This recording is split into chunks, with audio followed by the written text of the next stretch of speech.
माता ही स्वातंत्र्य होणार नाही असा धीर देत होती ही.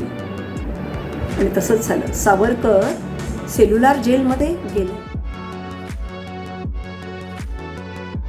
आणि त्यांनी ठरवलं महिलांनी पुण्याच्या की माईंचा सत्कार करायचा. कारण सावरकरांच्या या धीराच्या मागे, सावरकरांच्या या यातनांच्या मागे कुणाचं सामर्थ्य होतं तर माईचं. कारण ती अर्धांगिनी आहे, या अर्धांगिनीचं सामर्थ्य असतं. म्हणून कर्तृत्ववान व्यक्ती कर्तृत्व करू शकतो. आणि त्यांनी सत्कार ठेवला. भव्य दिव्य असा मंडप उभा करण्यात आला, सुंदर स्टेज उभं करण्यात आलं आणि या स्टेजवर माईंना प्रमुख अतिथी म्हणून बोलवण्यात आलं. माई आज प्रमुख अतिथी म्हणून आल्या होत्या. आणि प्रमुख अतिथी म्हणून आल्यानंतर माईंनी तिथे सगळ्या महिलांसमोर माईंचं गुणगान करण्यात आलं. तब्बल त्या काळामध्ये 10,000 रुपये देऊन माईंचा सत्कार करण्यात आला. माईंना सत्कार करत असताना ते पैसे देण्यात आले आणि सत्कारापुरती माई प्रत्युत्तर देण्यासाठी उभी राहिली. तर म्हणतात कशा, तुळशीचे पान ते काय हो, तुळशीचे पान ते काय हो. जेव्हा देवाच्या पायाशी आपण त्याला पाहतो ना, तेव्हा त्याला खरा अर्थ प्राप्त होतो.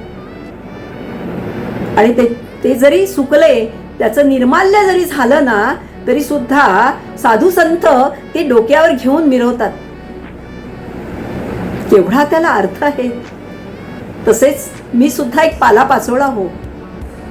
त्या देवाच्या चरणावर वाहिलेला, या देवाच्या या चरणावर वाहिलेल्या पालेपाचोळ्याला जीवनमूल्य तुम्ही शिकवलं, तुम्ही त्याचा सत्कार केला.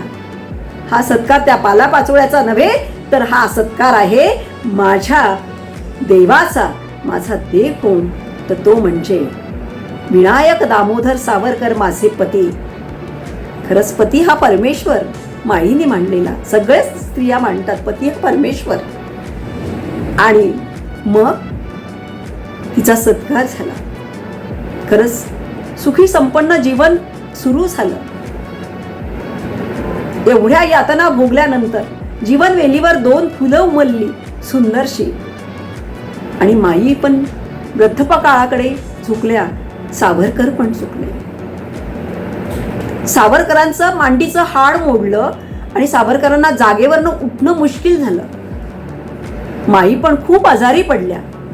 तेव्हा माईंना तळवळकरांच्या हॉस्पिटलमध्ये नारायणरावांनी ॲडमिट केलं. ॲडमिट केल्यानंतर मात्र माई तिथे पडून होत्या. दुःख वाढत होतं, वेदना वाढत होत्या.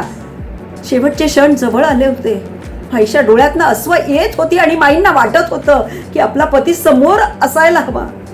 त्याचं स्वरूप पुन्हा, त्याची मूर्ती माझ्या डोळ्यात साठवून घेईल. त्याचा स्पर्श, त्याची जाणीव मला व्हायला हवी. पण तसं झालं नाही.